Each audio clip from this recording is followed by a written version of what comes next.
بسم اللہ الرحمن الرحیم۔ محترم ناظرین، السلام علیکم۔ قوم سبا ایک ایسی جمعیت اور قوم تھی کہ جو جزیرہ عرب میں رہتی تھی اور ایک اعلیٰ حکومت اور درخشاں تمدن کی مالک تھی۔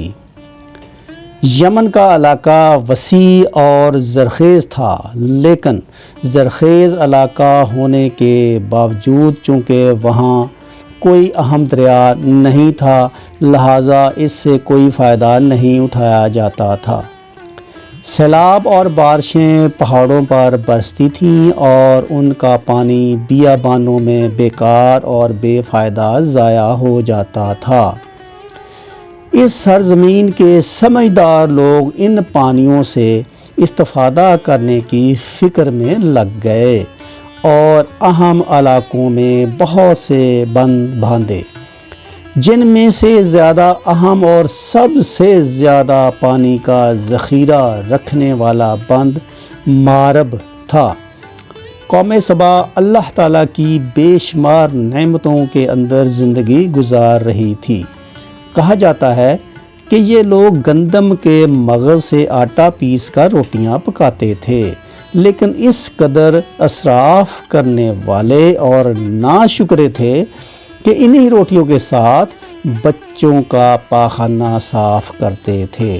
ان آلودہ روٹیوں کو اکٹھا کرنے سے ایک پہاڑ بن گیا تھا۔ ایک صالح شخص نے وہاں سے گزرتے ہوئے ایک عورت کو دیکھا جو روٹی کے ساتھ بچے کے پاخانہ کے مقام کو صاف کر رہی تھی۔ اس شخص نے عورت سے کہا، تیرے اوپر افسوس، خدا سے ڈر، کہیں ایسا نہ ہو کہ خدا تیرے اوپر اپنا غضب ڈھائے اور تجھ سے اپنی نعمت چھین لے۔ اس عورت نے جواب میں مذاق اڑایا اور مغرورانہ انداز میں کہا، جاؤ جاؤ، گویا کہ مجھے بھوک سے ڈرا رہے ہو۔ جب تک صراط جاری ہے مجھے بھوک سے کسی قسم کا کوئی خوف نہیں ہے۔ کوئی زیادہ عرصہ نہیں گزرا تھا کہ اللہ تعالیٰ نے حوث بازوں اور اسراف کار لوگوں پر اپنا غضب ڈھایا۔ پانی جو کہ زندگی کی بنیاد ہے ان لوگوں سے چھین لیا تھا۔ قحط نازل ہوا، بات یہاں تک پہنچ گئی کہ ان کی ذخیرہ کی ہوئی تمام غذا ختم ہو گئی۔ آخرکار وہ مجبور ہو گئے کہ انہی آلودہ روٹیوں پر ٹوٹ پڑے جو ان لوگوں نے اکٹھی کر کے پہاڑ کی مانند ڈھیر لگایا ہوا تھا۔ کفران نعمت، قحط اور ان کی بدحالی کے بارے میں متعدد روایات موجود ہیں۔ سورہ نحل کی آیت نمبر 112 اور 113 میں یوں ارشاد ہوتا ہے، اور اللہ نے اس قریہ کی بھی مثال بیان کی ہے جو محفوظ اور مطمئن تھا۔ اس کا رزق ہر طرف سے باقاعدہ آ رہا تھا، لیکن اس قریہ کے رہنے والوں نے اللہ کی نعمتوں کا انکار کیا اور خدا نے انہیں بھوک اور پیاس کا مزہ چکھایا صرف ان کے ان اعمال کی بنا پر کہ جو وہ انجام دے رہے تھے، اور یقیناً ان کے پاس رسول آیا تو انہوں نے انکار کیا، تو پھر ان تک عذاب آ پہنچا کہ یہ سب ظلم کرنے والے تھے۔ اسی قوم سبا کے بارے میں ایک اور واقعہ بیان ہوتا ہے کہ ان لوگوں نے اپنی زراعت کو بہتر طور پر کاشت کرنے کے لیے پانی ذخیرہ کرنے کی خاطر بلکہ دو پہاڑوں کے درمیان ایک بہت بڑا بند مارب تعمیر کیا ہوا تھا۔ سوراخ اور دوسرے پہاڑوں سے گزرا ہوا پانی اس بند میں آ کر وافر مقدار میں جمع ہو جاتا تھا۔ قوم سبا نے اس پانی سے صحیح طور پر استفادہ کرتے ہوئے وسیع و عریض اور بہت سے خوبصورت باغات لگائے اور کھیتی باڑی کو رونق بخشی۔ ان باغات کے درختوں کی شاخیں اس قدر پھلوں سے لدی ہوئی ہوتی تھیں کہ کہتے ہیں کہ اگر کوئی شخص سر پر ٹوکری رکھ کر ان کے نیچے سے گزرتا تو پھل خود بخود ٹوکری میں گرنا شروع ہو جاتے اور قلیل مدت میں ٹوکری تازہ پھلوں سے بھر جاتی۔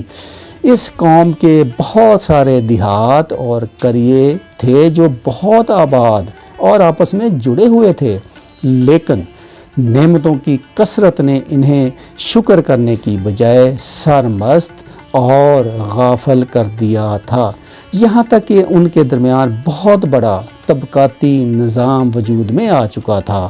ان میں سے صاحب اقتدار لوگوں نے کمزوروں اور ضعیفوں کا خون چوسنا شروع کر رکھا تھا، یہاں تک کہ ان لوگوں نے خدا سے ایک احمقانہ التماس کیا جس کا ذکر سورہ سبا کی آیت نمبر 19 میں ملتا ہے۔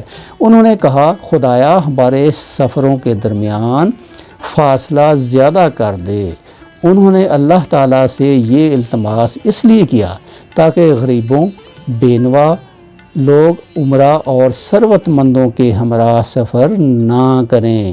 ان کی خواہش یہ تھی کہ آبادیوں کے درمیان خشکی ہو اور فاصلہ بہت زیادہ ہو تاکہ تہی دست اور کم آمدنی والے لوگ ان کی طرح سفر نہ کر سکیں۔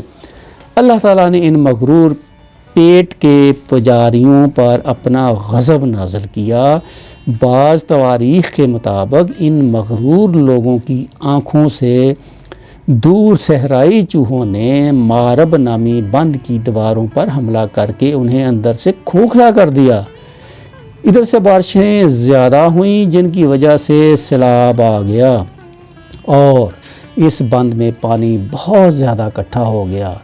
اچانک بند کی دیواریں ٹوٹیں، اس سے ایک بہت بڑا سیلاب آیا جس میں تمام دیہات، آبادی، مال، مویشی، باغات، کھیتیاں، ان کے محل اور گھر پانی میں غرق ہو کر نابود ہو گئے۔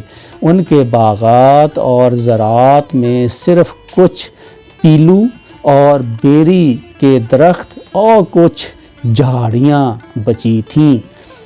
خوش الاذہان پرندے وہاں سے کوچ کر گئے تھے، جبکہ الوؤں اور کووں نے قوم سبا کے کھنڈرات میں اپنے گھونسلے بنا لیے تھے۔ اس بات کا ذکر سورہ سبا کی آیت نمبر 15 اور 16 میں ملتا ہے۔ اور آخر میں سورہ سبا کی آیت نمبر 17 میں قرآن کریم نے اس واقعہ کا یوں نتیجہ نکالا ہے، یہ ہم نے ان کی ناشکری کی سزا دی ہے اور ہم ناشکروں کے علاوہ کسی کو سزا نہیں دیتے ہیں۔ امید کرتا ہوں کہ آپ کو آج کی ویڈیو اچھی لگی ہوگی۔ اگر آپ کو ہماری ویڈیو اچھی لگی ہے تو ویڈیو کو لائک کریں اور مزید اس طرح کی ویڈیوز دیکھنے کے لیے ہمارا چینل سبسکرائب کر لیں۔ بہت بہت شکریہ آپ نے یہ ویڈیو دیکھی۔ اللہ تعالی ہمیں عمل کرنے کی توفیق عطا فرمائے۔ آمین ثم آمین۔ السلام علیکم۔